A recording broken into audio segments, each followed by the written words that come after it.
Eh, Kebetulan masuk panja ya di PKS menekankan bahwa kementerian itu jumlahnya memang diserahkan hak prerogatif presiden, tetapi tetap mempertimbangkan efisiensi dan efektivitas.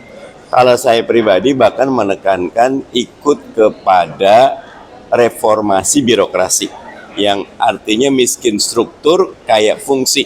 Strukturnya tidak perlu banyak, fungsinya harus banyak. Nah, terkait juga dengan untuk TNI Polri, sebetulnya Mas sendiri melihat dari anggota balik apa sih urgensinya untuk revisi ini? Teman-teman TNI Polri secara umum diperlakukan sama dengan ASN. Di Undang-Undang ASN usia pensiun sudah dimundurkan ke 60, maka teman-teman TNI Polri juga dimundurkan ke usia 60. Pertimbangannya memang dengan angka harapan hidup yang tinggi, pensiun usia 55 itu masih bisa mengabdi. Nah, begitu pertimbangan utamanya. Ya, tapi sejauh ini banyak yang khawatir kalau misalnya nanti TNI kembali ke fungsi menjadi ABRI. Nah, ini yang harus digarisbawahi bahwa TNI Polri tetap saja harus kembali profesional kepada bidangnya. Tidak ada migrasi TNI Polri ke wilayah sipil, kecuali keluar dari status resmi sebagai TNI Polri. Oke, terkait dengan isu lain untuk RUU penyiaran di balik sendiri ada pembahasannya sejauh ini seperti apa, Mas?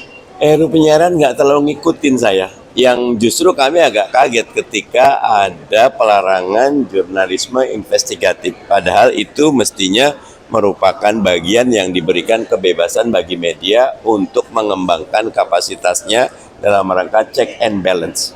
Tapi kalau dari fraksi PKS sendiri melihat RUU penyiaran ini memandangnya seperti apa? Eh, Lebih tepat nanti teman Komisi 1 ya. Kalau saya pribadi tadi melihat isu yang muncul yang saya tangkap salah satunya jurnalisme investigatif. Mestinya itu diberikan kebebasan bagi media untuk melakukan. Bapak, salah satu poin RUU TNI itu kan ada poin hubungan yang akan dikaji, itu materinya adalah hubungan TNI dengan Kementerian Pertahanan. Sebenarnya persisnya apa yang akan dikaji di poin itu, Pak? Eh, Tentu Kementerian Pertahanan selama ini domainnya sipil. Dan karena itu hubungan yang seperti apa kita akan kaji lebih dalam saat pembahasan. Bukan akan dipisahkan, bagaimana? Ada wacana ke situ nggak, Pak? Akan berdiri sendiri gitu, Pak? Yang berdiri sendiri yang Tidak di bawah Kementerian Pertahanan nantinya misalnya. TNI. Sampai saat ini di balik tidak ada pembahasan ke sana, yang lebih fokus ke usia pensiun. Tapi kalau dia terpisah seperti kepolisian, pandangan saya malah agak repot.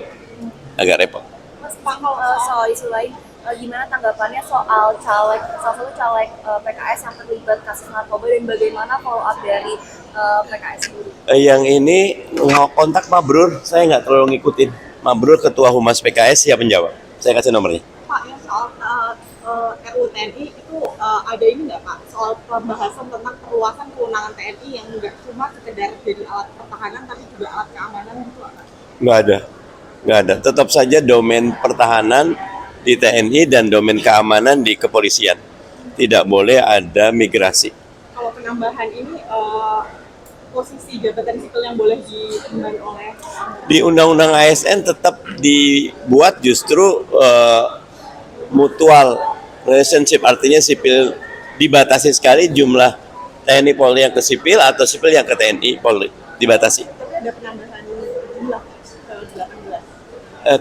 Fakta di lapangan bisa jadi, tapi aturannya tidak memberikan. Pak, sebelumnya Undang-Undang TNI ini udah dibahas dulu di balik. Di balik yang dibahas, tapi mau melulu tentang usia pensiun. Sudah berapa kali pembahasan, karena sejauh ini jadwalnya belum ada kalau di setelah masa reses. Saya sempat dapat undangan 1 atau 2 kali gitu setelah masa reses. Pak, di dalam perubahannya itu ada yang lainnya perwira jadi 60, Bintara Tamtama jadi 58, tapi salah satunya jabatan fungsional itu bisa sampai 65 tahun. Kenapa berbeda?